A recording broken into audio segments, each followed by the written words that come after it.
Hello, and welcome to KnowledgeCity's course on Excel 365 Advanced class. My name is Steve Pollock. I will be your instructor teaching you this course.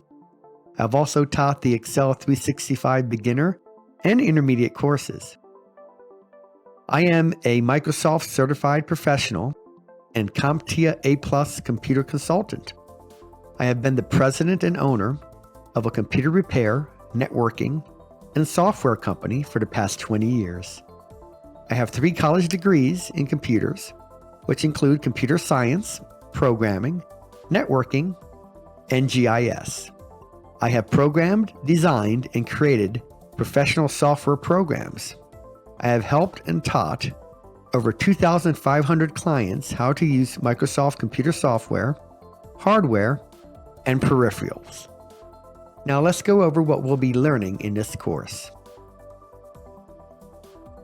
We'll be learning how to create and use macros,